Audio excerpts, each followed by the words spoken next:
SVB's collapse, and now some are asking their banks tough questions or even moving their money around. We hear from the head of an organization expressing concerns over this. Regretting cross-sex procedures, a former transgender teen is suing her doctors, saying she didn't know what she was getting into due to her young age. Lawmakers hear impassioned debate on the First Amendment. Frustrated parent advocates want to end what they call unfair treatment by the Department of Justice. What do Americans have to say about a possible TikTok ban? While teenagers could be upset, some parents are fully on board.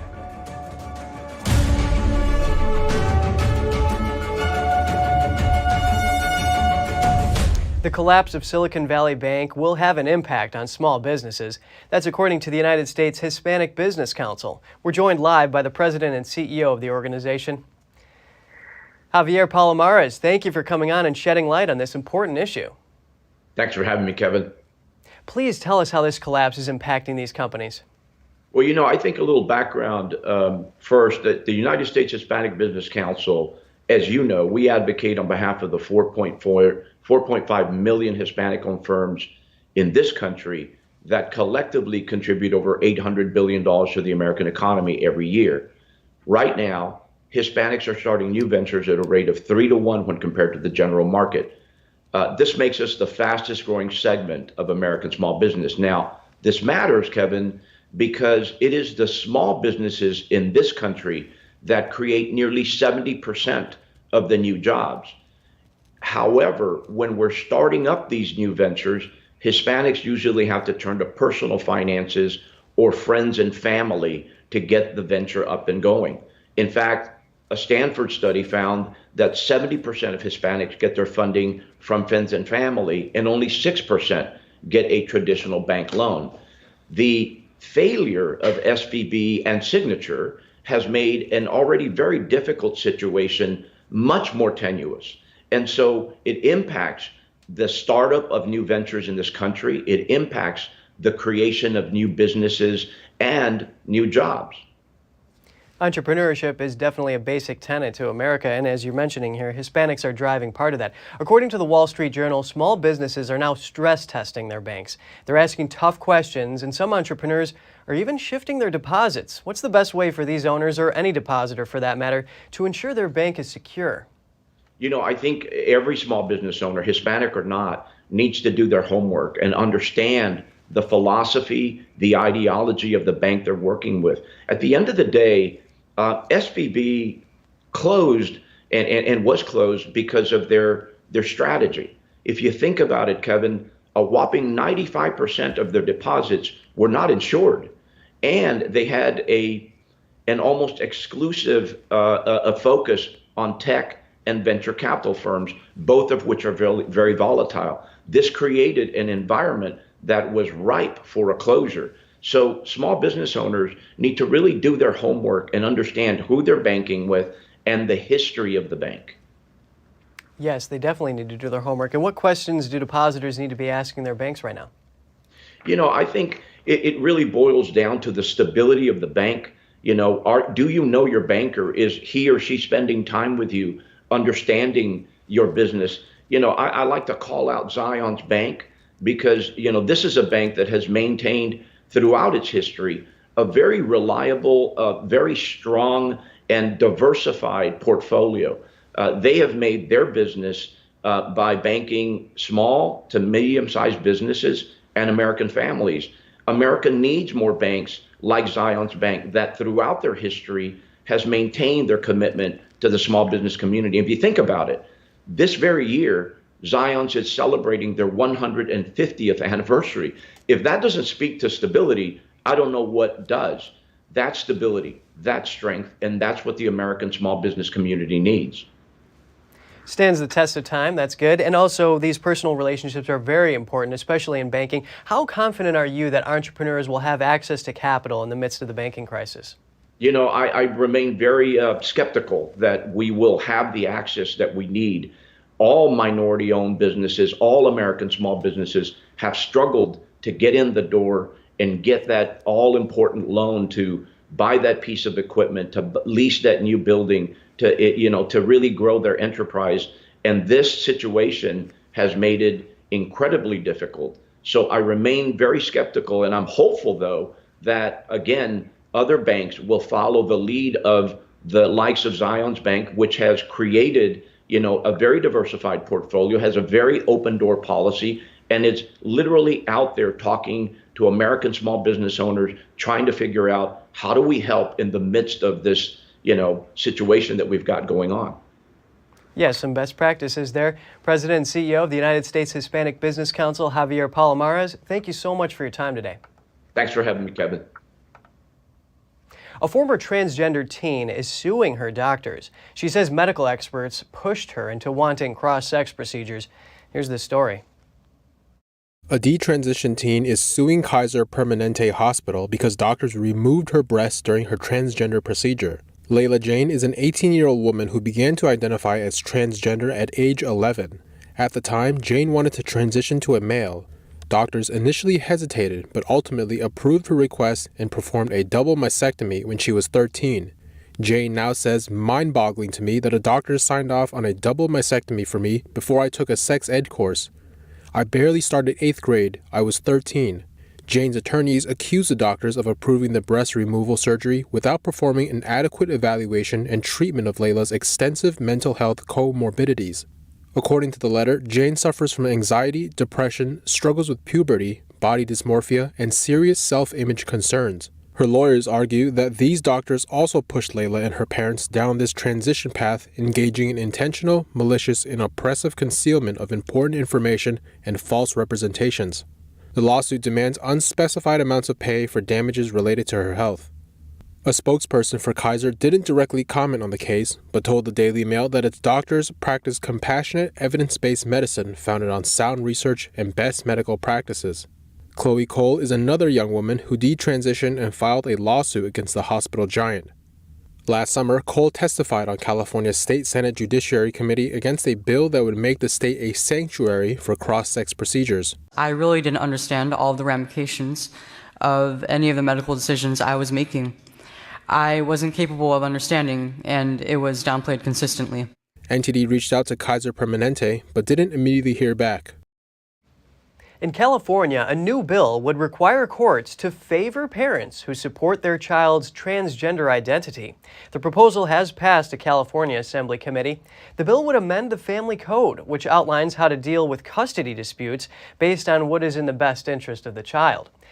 New text would specify that affirming a child's gender identity is in their best interest. Critics say this would impose a blanket policy on family court judges to side with parents who may give their child cross-sex drugs or procedures. One assemblyman wondered why a 7-year-old's decision is always in the best interest of the child. Proponents argued that rejecting gender identity is essentially rejecting the child. Georgia is taking the opposite stance as California. The state has now banned most cross-sex procedures and hormone replacement therapies for children.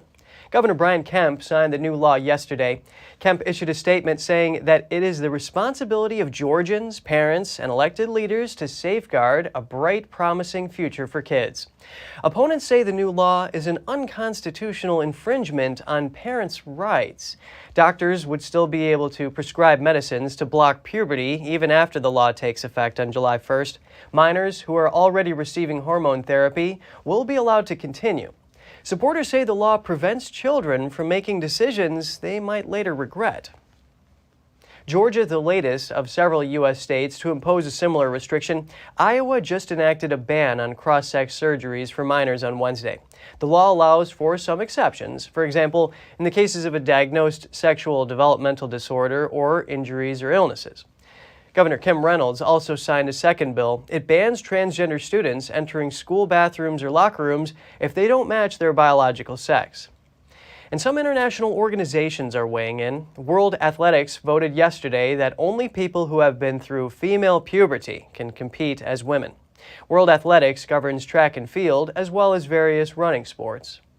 The Council has agreed to exclude male to female transgender athletes who have been through male puberty from female world ranking competitions from March the 31st this year. World Athletics President Sebastian Coe said that the decision was based on what he said was the overarching need to protect the female category. The new rules will also impact athletes with what is known as differences in sex development, or DSD. The most famous might be South Africa's two-time Olympic 800-meter winner, Caster Semenya, who has XY chromosomes and blood testosterone levels in the male range. The council vote will require DSD athletes such as Semenya and Namibia's silver medalist Christine Umboma to take testosterone-reducing medication and maintain low levels of the hormone for 2 years before they are cleared to compete. That could keep some DSD athletes out of events for 24 months, although Coe said some could apply for a shorter 6-month monitoring period. The tighter measures around some of the most contentious and divisive issues in sport follow a similar move by World Aquatics in 2022.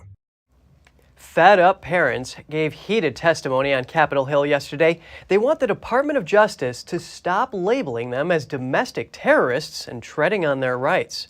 NTD's Daniel Monahan has the report. Congressman Mike Johnson says the National School Boards Association colluded with the Biden administration. The congressman says federal law enforcement officers were inserted into local school board meetings. The vilification of concerned parents by this administration is a gross assault by the federal government. Johnson says the First Amendment protects a parent's right to speak and advocate for their children.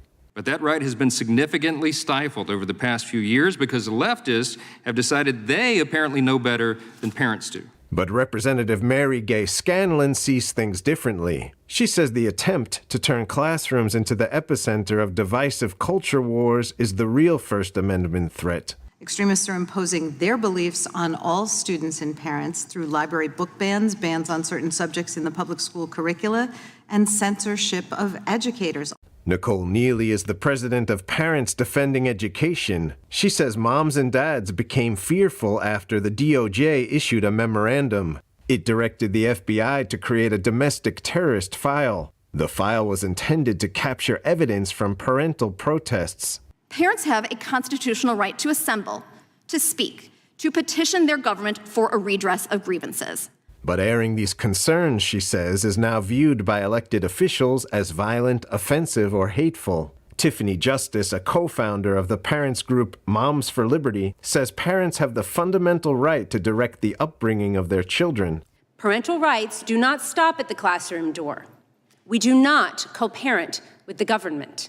Justice reflected on the frustration parents felt during the pandemic, with schools closed with no end in sight, as their children's development regressed and depression and anxiety increased. And then they turned to their school boards to try to understand why it was okay for people to gather and riot in the streets and not for children to gather and learn in classrooms. But she says parents were silenced and the FBI was used as a weapon against them by the Department of Justice.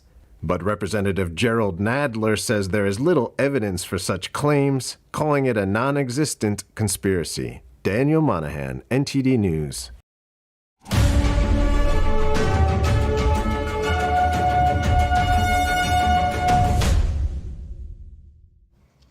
As the debate on banning TikTok continues on Capitol Hill, young Americans who love the app are making their voices heard. In New York City's Washington Square Park, some teenagers say a TikTok ban would stoke the ire of their generation. I think Gen Z would sort of, in their way, riot around this. Look at the range of content creators. I mean, my mom is a Gen X, so I don't think it's just limited to Gen Z, but I think they're the change makers of making it stay if it were to get banned. They believe TikTok has more to offer than just entertainment. Maybe get on the app and educate yourself. I think there's more than just dancing on the app. You'll find education videos, cooking videos. I mean, there's a whole range of content out there. You just have to consume it if you have the time. I've heard a lot of stuff about how they're just going to ban it for government officials because they're wary about, security issues, and that makes sense. But I'm not sure what it would mean for people like us, just general people. I mean, I don't have very much impressive stuff on my phone or whatnot, so I don't know what anybody would want with that. I think it would be a real shame if it was banned in the United States. I think information sharing and TikTok as a platform for that is exceptionally useful. I've learned more on TikTok about current events than I have through mainstream media because it's more easily accessible and it doesn't have to pass through a bunch of bureaucratic gates. It's freedom of information, and I think it's an awesome platform. But meanwhile, they are realizing the addictive nature of this popular video app. Our generation's starting to realize how addictive it actually is, and they're like trying to cut back their screen time and things like that, and they realize that there's an algorithm that's meant to keep them on the app, and I'm not sure they like that. And on Instagram they feel like it's less of an algorithm, more just like you're looking for specific things that you want to see. Others share the concerns of lawmakers about TikTok's potential threats to U.S. national security. Makes sense, I guess, because it's like a privacy breach, right? Because they collect a lot of data. Like I watched a video about the privacy agreement, and apparently, like, once you agree to it, they can view your whole phone. Like, they can see like your contacts and such. And I thought that was pretty weird, so that's why I uninstalled it actually. Because I don't know, I just don't want them to collect data. TikTok has more than 150 million users in the United States. Its CEO just testified in Congress over security concerns with the China-owned app. While some kids are in favor of TikTok, parents are taking a harsh stance against it. In a protest outside the U.S. Capitol yesterday, mothers called for an immediate ban on the app. Shut it down right now. Stop trying to influence our children. Stop allowing such harmful things to be on your platform. Most participants were internet celebrities, influencers, and activists. TikTok is a weapon being used to groom our kids. Every single day in America, our children are under attack. Predators are lurking everywhere, trying to get access to your children to groom them. Guys, the next phase of teen despair, of children's despair is here. And it's delivered by a Chinese algorithm. We have to ban it today. Among them, two mothers bared out her concerns. My main concern is girls. It's an epidemic at the moment with girls and anxiety and depression. And it's not coming from, we know where it's coming from. This is not a hard one to figure out. So I don't see why it would be that challenging to do what we're asking, which is ban TikTok. I mean, if you look at the instances of people saying that they're transgender over the past 4 or 5 years, where it's grown exponentially, you have to look at what could be influencing that. And TikTok has exploded as an app. And so they have to have some sort of influence in the content that they provide that would make kids feel like they want to change who they are. An activist sounded a stronger warning, urging Congress to take action. So I'd like to speak directly to any members of Congress who are still on the fence about how they're going to vote on this and the American people. There's a very simple question that we all need to answer, and it's this. If China had soldiers showing up after school to American schools, picking up kids, taking them to indoctrination centers, and then teaching those kids what they want to teach them to produce a future where our children hate our own country, we would all stand up against it. Congress would act. This wouldn't be partisan, and it shouldn't be partisan. If you care about our kids, you have to realize this is not an app. This is a weapon. Last week, the Biden administration demanded that TikTok's Chinese owners divest their stakes. Otherwise, they would face a potential ban. Despite objections, far more lawmakers support the move. Utah has become the first U.S. state where kids need their parents' permission to use social media platforms like Facebook. Governor Spencer Cox signed 2 new laws yesterday. Our administration is very concerned about how social media is affecting our children. Youth rates of depression and other mental health issues are on the rise, and social media companies know their products are toxic. They designed their apps to be addictive. As leaders and as parents, we have a responsibility to protect our young people. The new laws will also make it easier to sue social media companies for damages. Users will have to submit proof of age before opening a social media account. Anyone under 18 would need permission from a parent to sign up for sites like TikTok and Instagram. The laws also prohibit minors from using social media between the hours of 10:30 p.m. and 6:30 a.m. Tech industry lobbyists are calling the laws unconstitutional. They say they violate people's right to free speech online. A school district in Utah considers banning the Bible after a parent complained it contains inappropriate material and forced it into a review by the school district. The complaint comes after Utah passed the Sensitive Materials in Schools law last year. That has led to over 250 petitions for certain books to be removed. The books under review are those with sexually explicit or inappropriate content.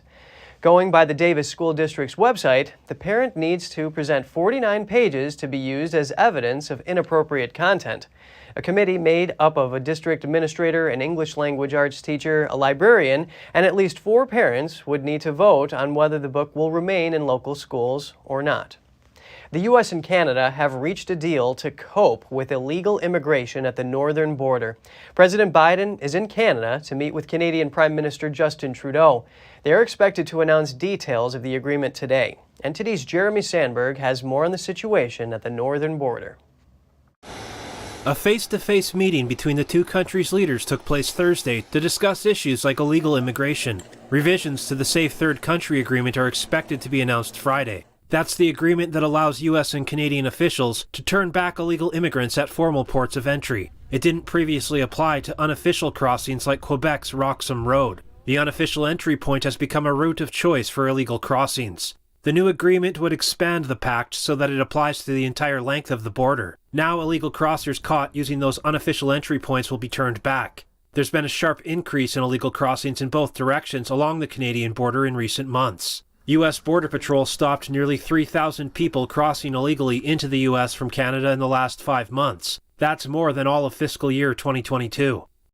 It's been reported that U.S. authorities have been flying illegal immigrants caught trying to cross the U.S.-Canada border to Texas. U.S. Border Patrol has quietly transported around 100 illegal immigrants this month on 2 charter flights from Plattsburgh, New York, near the border with Canada, to the cities of Harlingen and El Paso. But the southern border is already overwhelmed with a record-high spike of illegal entries. A U.S. Border Patrol agent says apprehensions of illegal immigrants in the El Paso sector at the U.S.-Mexico border increased by over 150% between October and February. Jeremy Sandberg, NTD News. The U.S. Border Patrol says an agent rescued a 1-year-old child this week at the U.S.-Mexico border. The infant was abandoned by a smuggler. The patrol released a video of a smuggler holding the Guatemalan child. He circumvents a border barrier by swimming along the adjacent Colorado River. He's seen sitting the child down next to the barrier and immediately returning to the river. A white Border Patrol truck quickly pulls up to the abandoned child, and an agent puts the child inside. The chief of the agency says the agent's quick response prevented any further harm to the baby. Customs and Border Protection says the child has now been identified and is in the care of the Health and Human Services Office of Refugee Resettlement. Republican state attorneys general are asking the Senate to reject a federal judge nominee. That's after President Biden nominated her twice. 18 state attorneys general wrote a letter saying Nancy Abudu has a divisive and dishonest record. Biden first nominated her in 2022, but the nomination expired. He nominated her again this year. If approved, she would hold a judgeship in districts of Alabama, Georgia, and Florida. She has served as Director of Strategic Litigation for the Southern Poverty Law Center since 2019. The letter says the organization is famous for leveling unfounded charges against political opponents. An attorney for the organization was arrested last month and charged with domestic terrorism in Atlanta. The letter says the organization indirectly expressed approval of the attorney's actions. A Detroit man who was already accused of killing 3 people after being released from jail is now accused of killing a 4th person. His mother is included among the dead. Jonathan Welch was first arrested for torturing and assaulting his ex-girlfriend. He was released on a $100,000 bond. Days later, he allegedly went back and killed the ex-girlfriend. Then, he allegedly hid at his mother's home and barricaded himself inside. When officers arrived, he allegedly shot at them and then killed his mother and stepfather. But now authorities say another murder occurred prior to all of this. In the days before the initial arrest, a 24-year-old woman was found dead. Police say the suspect killed her, took her car, and set it on fire. A new train derailment has people scratching their heads. 5 freight train cars mysteriously derailed in Ayer, Massachusetts while they were parked. There were no hazardous materials involved and no reported injuries. For an unknown cause, the two double-stack containers on one of the trains toppled over, and it seems to have ended up pulling 4 others over. Environmentally, there's no issues. There is a waterway next to this where the containers are at, but we put booms in as a precaution, but there's no leaking contents out of the containers. From what I understand, it doesn't sound like anyone was hurt or injured, which is great news. But it is concerning. Ayer is a significant train junction, and it makes you wonder what the protocols are for safety and the condition of the rails themselves. Authorities say the freight cars toppled over at about 11:30 a.m. Thursday. They were carrying sealed containers of trash and recycling material. CSX Transportation is investigating the cause of the accident and said the cars derailed on a line jointly owned with Norfolk Southern. The Ayer Fire Department's chief said it may take a day or two to return things back to normal. The search continues in Illinois for a missing Navy sailor. 21-year-old Seamus Gray was last seen leaving a bar in Waukegan early Saturday morning. He was seen on surveillance video just before 2 a.m. walking alone along the lakefront. Gray did not report back to the naval station at his assigned time, prompting the Waukegan police and fire departments to begin a search. His mother from Florida is in Waukegan helping in the search. Canceling free trials and subscriptions can be a hassle, but proposed regulations could make the process a bit easier. A proposal by the Federal Trade Commission would ban companies from trying to retain customers through deceptive or burdensome tactics. Under the new rules, consumers would be allowed to cancel memberships and subscriptions the same way they signed up. For example, if you booked a gym membership online, you would also be able to cancel that membership online. And if a free service trial ended, businesses will be banned from sending out unwanted retention offers. The rules also require companies to provide detailed service terms before asking for billing information. The FTC says violators would have to pay tens of thousands of dollars in fines. These rules have not yet been finalized. And coming up, businessmen in China have learned to obey the CCP's rules. But what happens when someone says no? And Beijing's big data hunt. What is it, and how is it fueling the Chinese Communist Party's AI ambitions? We'll have the details soon when we return.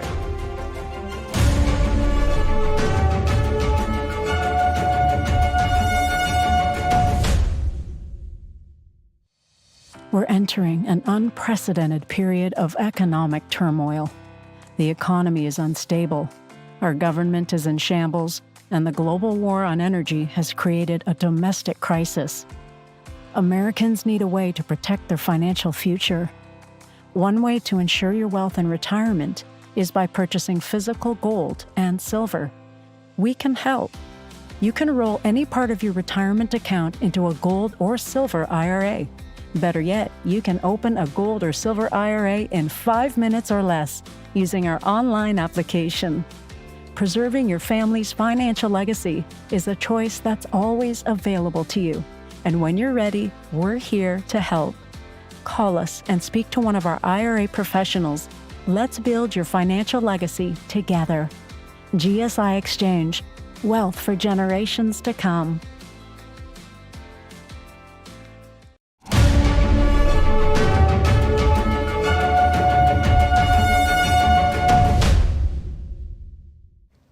Welcome back. Representative Greg Murphy is sounding the alarm on drugs from China being prescribed and given to veterans. Here's Murphy testifying on Capitol Hill. And we're now subsequently allowing drugs to come to our veterans, as well as other drugs coming into this country that are not being analyzed, are not being reviewed, are not being inspected. And so this is an absolute troubling thing to me as a physician. And we now, like it or not, ballistic or not, are at war with our greatest adversary. We saw this with a balloon. We saw this with the absolute flood of fentanyl coming into this country from China. Murphy, who is a physician, was referring to a decision the Veterans Administration made in 2016 that allows for the purchase of drugs that include active ingredients that come from China. Murphy is calling to cancel this policy. Chinese authorities raided a U.S. company in Beijing this week. The corporate due diligence firm Mintz Group announced yesterday that 5 of its staff were detained during the raid. Mintz Group says it will cooperate with Chinese authorities to come to a resolution. According to its website, the company specializes in background checking, fact gathering, and internal investigations, and has only one office in mainland China. Mintz Group said the safety and well-being of its employees in China is at the forefront. News of the raid emerged as Beijing gears up for its three-day China Development Forum. That starts tomorrow. The event will host executives and representatives from multiple international organizations. Neither the Chinese Foreign Ministry nor Beijing's Public Security Bureau responded to a request for comment. For more details, just stick around for China in Focus coming up at 9:30 p.m. Eastern Time. TikTok claims no relationship with China. However, its parent company ByteDance has been pledging allegiance to the Chinese Communist Party all along. But what could happen if a Chinese tycoon said no to the CCP? Let's take a look. Businessmen in China are treading lightly around the Chinese Communist Party. Recently, TikTok parent company ByteDance came under scrutiny for its loyalty to the CCP. But in an interview with the New York Times, TikTok CEO said his program has not disclosed any information to China. No foreign government has asked us for U.S. user data before. Really, they haven't. And if they did, we would say no. But what happens if a Chinese tycoon says no to Beijing? Jack Ma was said to be one of the richest men in China. The business magnate is known for his technology conglomerate Alibaba. But all that glory went down the drain after a controversial speech. In front of a group of prominent figures, he pointed a finger at the Chinese financial system. There is no risk in China's financial system because there is no system. What our nation lacks is the risk in a healthy financial system. We need to establish a healthy financial system. In 2020, Ma faced an antitrust investigation from Chinese regulators, losing $12 billion over the course of a few months. Ma mysteriously went missing later that year, and following his later resurface, he now keeps a low public profile. Likewise, Chinese business tycoon Ren Zhiqiang was known for his sharp criticism of the CCP. In today's China, our only social responsibility is to have all of you guys stand up and tear down this wall in front of us. Then we establish a social democratic system. Ren was sentenced to 18 years in jail in 2020. The Beijing-controlled court charged him for corruption. But just prior, he had written an essay criticizing the CCP's handling of the COVID-19 pandemic. In it, Ren targeted Xi Jinping, calling him, quote, a clown who stripped naked and insisted on continuing being emperor. He was investigated for what Beijing called suspected serious disciplinary violations. With TikTok, AI chatbots, and microchips making headlines, we'd like to dive deeper into exactly what Beijing's big data hunt is, what its artificial intelligence ambitions look like, and why they matter for the West. Let's zoom in. China has vowed to become the world leader in AI development by 2030 and is pouring huge investment dollars into its development, just like Washington. But funding is only half the battle. Money hires top talent and buys cutting-edge computers, while data is needed to teach this AI. Large troves of data pulled from China's automated mass surveillance systems, Chinese companies, and other countries, sometimes illicitly. The first mention of China's big data strategy appeared in a 2014 Communist Party report. The next year, Beijing published its first planning guideline on how to collect it, calling for databases on population, companies, natural resources, tourism, education, and even medical. In 2016, Beijing launched a 5-year plan to implement the national big data strategy. But does data become a weapon? An article by Brookings TechStream describes one scenario: personal information, location data, and facial recognition. Those details define who a person is and could be used to identify key persons like U.S. service members or government officials. From there, those who might be susceptible to influence or recruiting by China could be singled out and weaponized. To combat that future, experts say keeping a lead in the AI tech race should be a top priority. Next up is the need to push for strong privacy protections that limit U.S. user data collection. After that, analysts say lawmakers should treat U.S. data like a national security asset and block Beijing from getting it. Beyond that, they call for more domestic tech regulation and to give other nations an alternative to making deals with China that could open them up to data harvesting. All of that to deny China resources to educate its AI. If you have any news tips or feedback for the show, don't hesitate to email us at news.today@ntd.com. Still to come, European Union leaders meet in Germany to discuss immigration policy. They want to stem the flood of illegal immigration. Nationwide protests continue in France. It's the most serious challenge to the president's authority in 4 years. More shortly here on NTD News Today.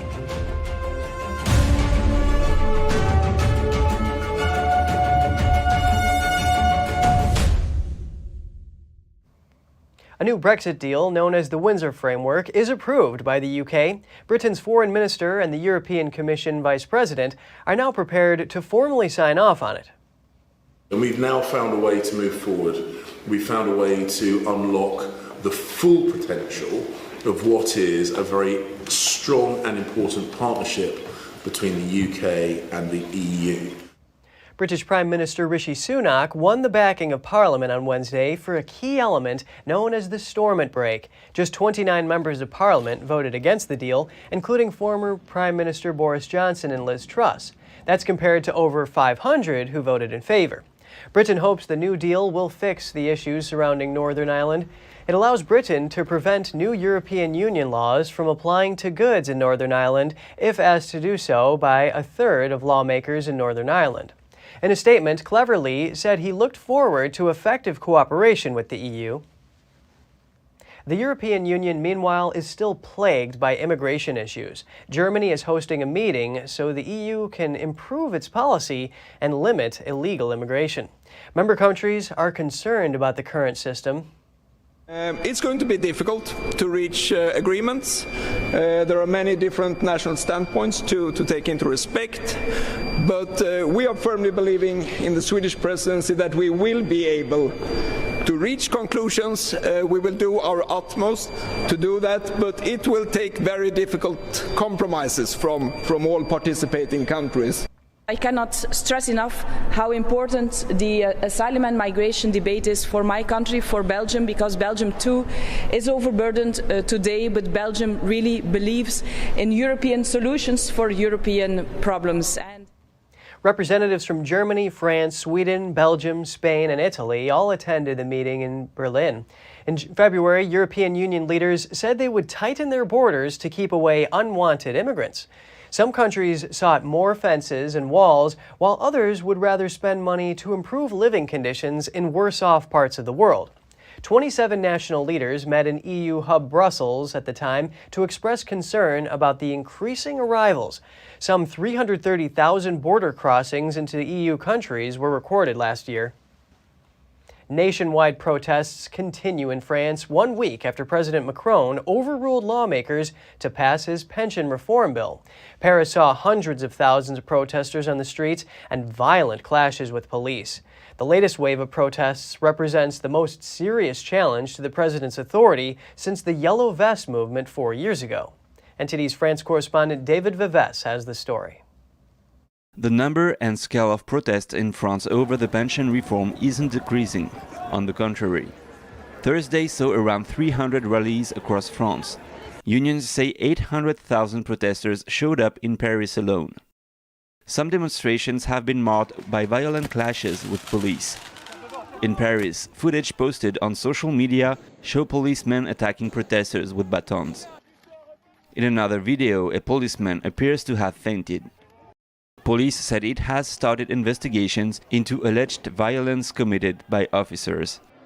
Protesters are angered by Macron's decision to push the pension changes through parliament without a vote. The president broke weeks of silence on Wednesday to say he would stand firm and the law would come into force by the end of the year. He compared some of the protests to the January 6th breach of the US Capitol.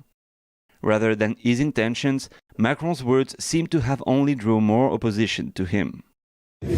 I came here because I oppose this reform, and I really oppose the fact that democracy no longer means anything. The Article 49.3 that Macron used. We're not being represented, and so we're fed up. They should not underestimate the importance of citizen movements. They should know that 3% of the population are mobilizing for a revolution, so at any point a citizen movement could change things. Of course we should not give up. It's now, more than ever, that everything is at stake. Some political groups have found new initiatives to oppose Macron. one small party called on French MPs to trigger a special decree of the constitution to dismiss the president.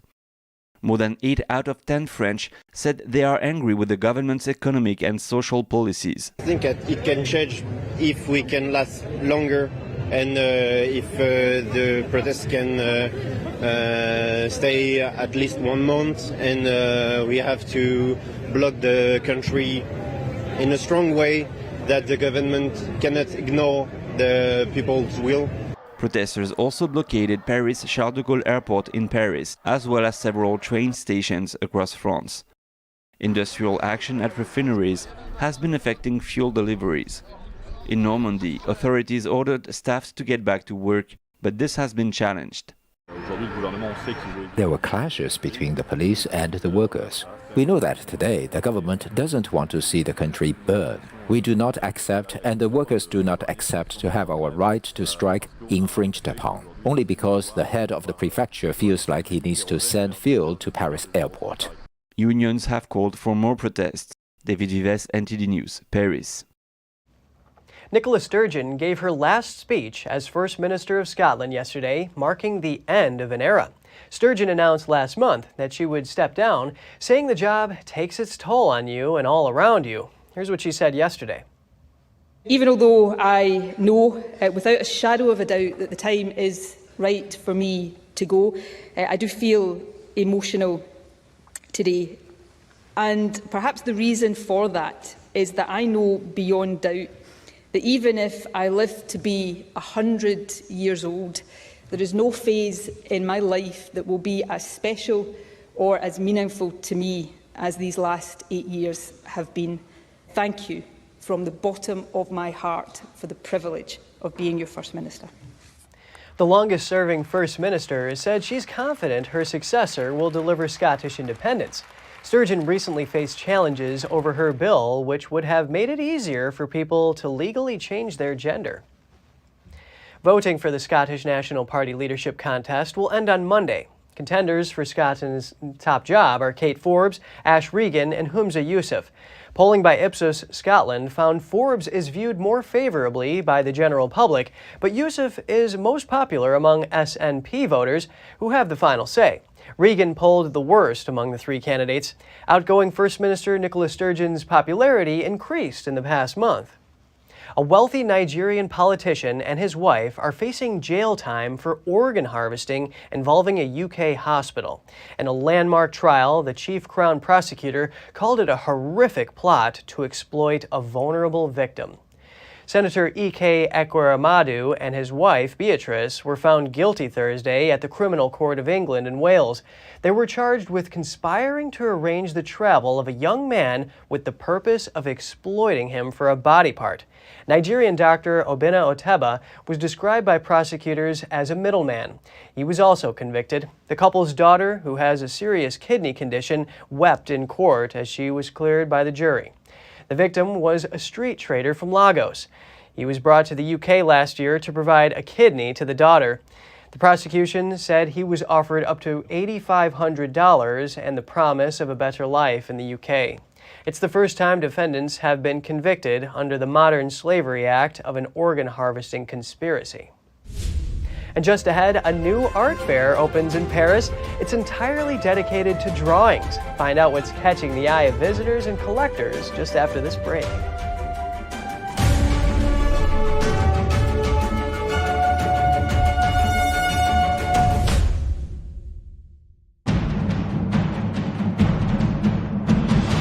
A performance that truly matters for each and every one of us.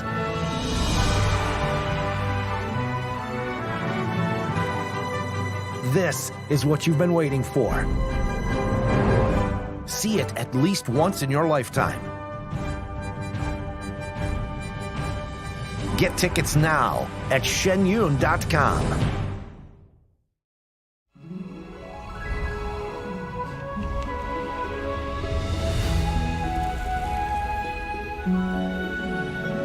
Miss NTD, the first NTD Global Chinese Beauty Pageant.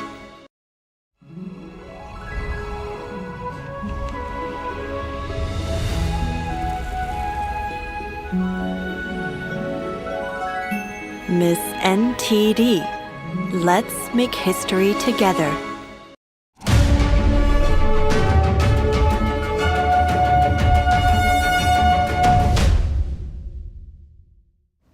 Good to have you back with us. In Paris, an international arts fair dedicated to drawings has opened its doors to the public. Art dealers and museums are showcasing masterpieces for collectors to buy and visitors to admire. NTD's France correspondent David Vives has the story. Painters, sculptors, and architects may have one thing in common. Their work doesn't usually begin with a canvas or a stone, but at the tip of a pencil. The Salon du Dessin Drawings Fair at the Palais Brongniart in Paris exhibits some of the most prestigious drawings from the 15th century to today. These art pieces usually were considered drafts and hence rarely saw the light of day. But nowadays, drawings have their own shows and collectors.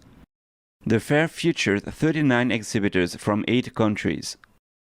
The fair's president, Louis de Ayer, says drawing here can be worth between several thousands to several million pounds when it comes to Italian Renaissance artists.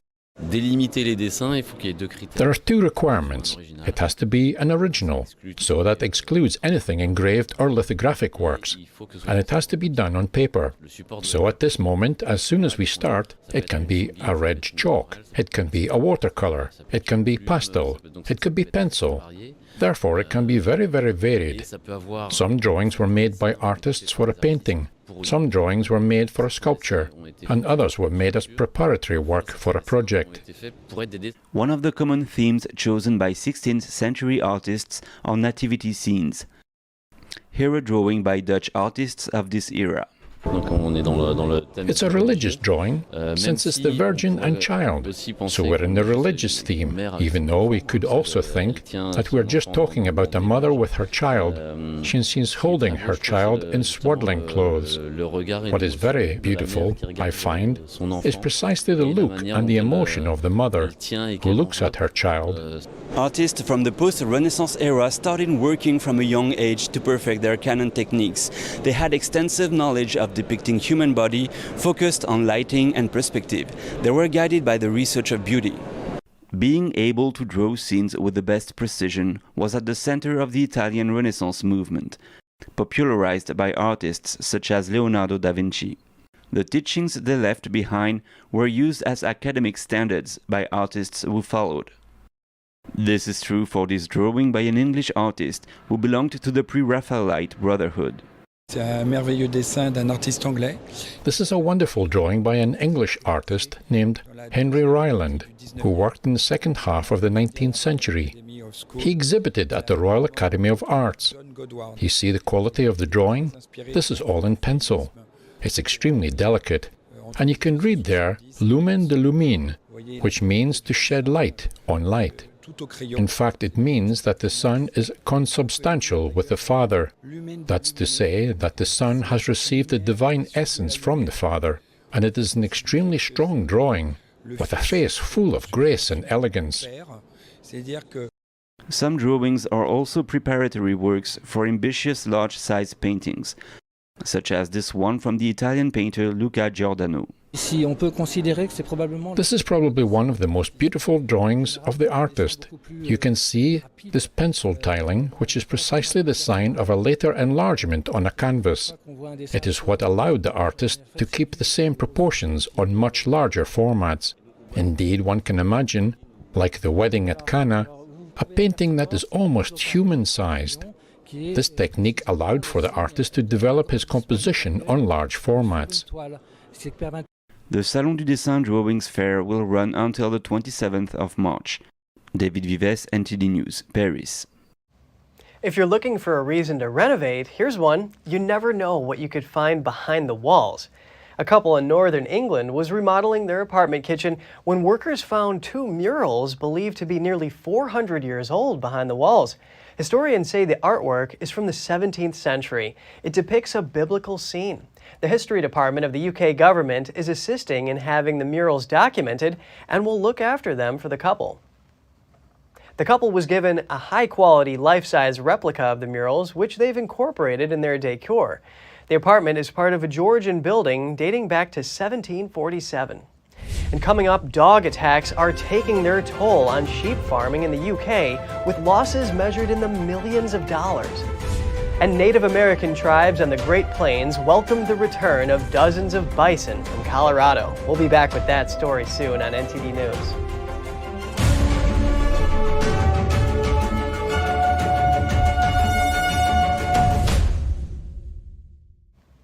It's lambing season in the UK, the busiest time for sheep farmers, but attacks from unrestrained dogs are making it a difficult time.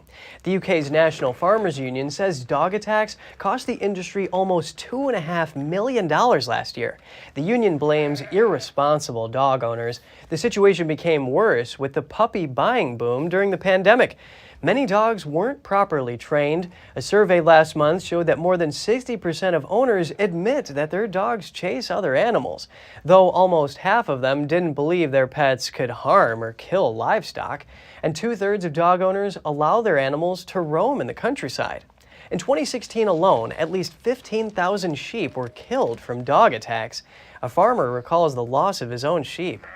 About 9 o'clock in the morning, I came to check the sheep and feed them like I do every morning, to find a ewe dead near the footpath, had its back legs severely mauled, and it was in lamb twins, so yeah, it's quite a financial blow as well. It's becoming a weekly occurrence, if not twice a week now, dog attacks. Police say education and awareness have failed to make irresponsible dog owners restrain their pets. In 2018, the National Police Chiefs Council issued a status report. It urged further action, including the introduction of laws to punish non-compliant dog owners.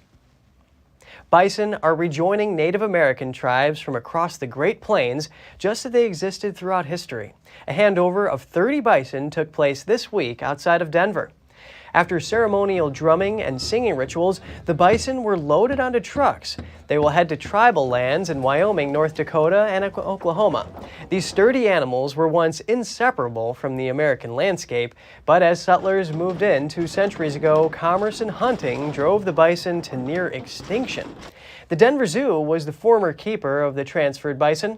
A park official said remaining animals in the city have been auctioned off for years, but recently authorities have begun turning them over to native tribes. This is a celebration that these bison have been owned for about 100 years by the city and county of Denver. We've got 6 buffalo. We're reconnecting with our Yuchi community and restoring those relations, and it'll be the beginning of the first herd for us, and we'll be able to connect our language to our land and our original animals, so it's a really important ceremonial and spiritual connection for us. The transfer comes 2 weeks after Interior Secretary Deb Haaland issued a bison conservation order. The directive aims to expand the population of bison on Native American lands. Haaland also announced a $25 million investment to build new herds. The animals have been transferred to reservations from other tribes, from federal, state, and local governments, and from private ranches. Across the nation, 82 tribes now own a total of more than 20,000 bison, and that number has been increasing in recent years. You can help your body to eliminate toxins by following a few simple steps. Here's Gina Marie with Strong Mind and Body.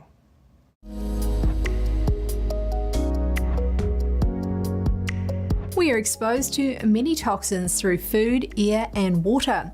That makes detoxification a modern-day must, especially if we want to avoid sickness.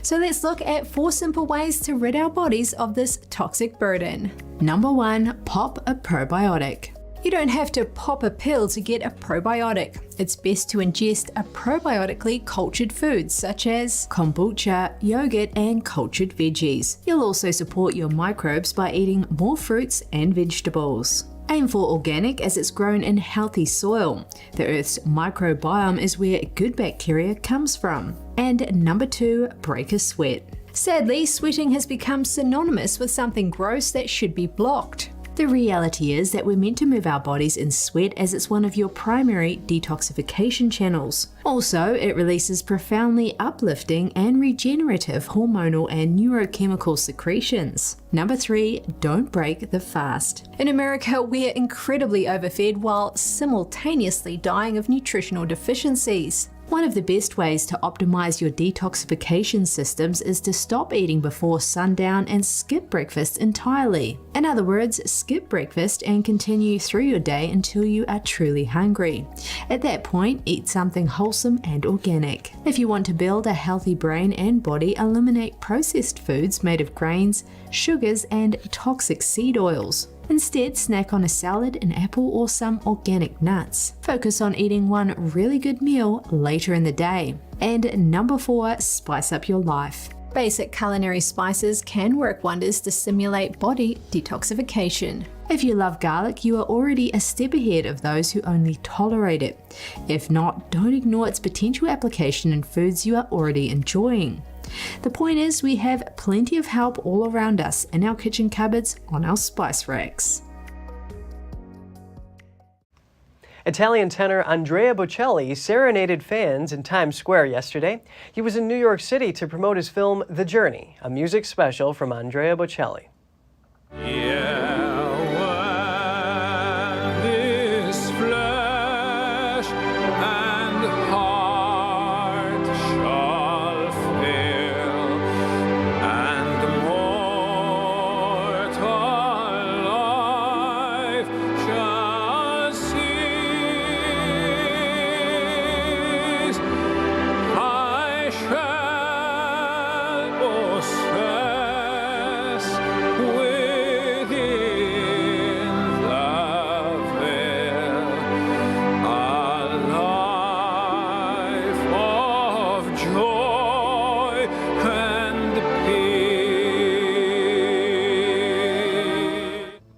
The film features 8 original songs. Many of them are sung by Bocelli.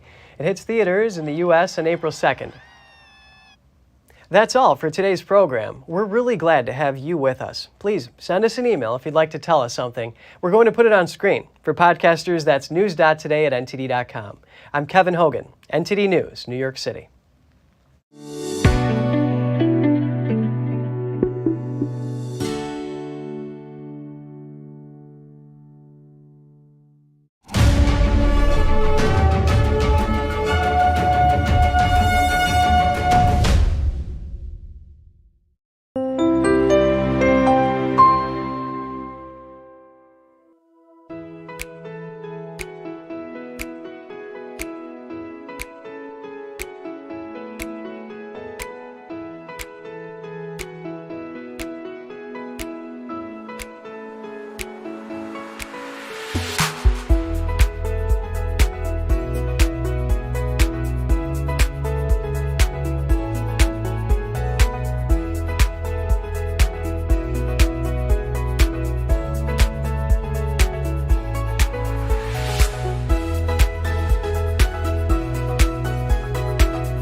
Thanks for watching us on YouTube. Did you know YouTube only keeps selective videos on its platform?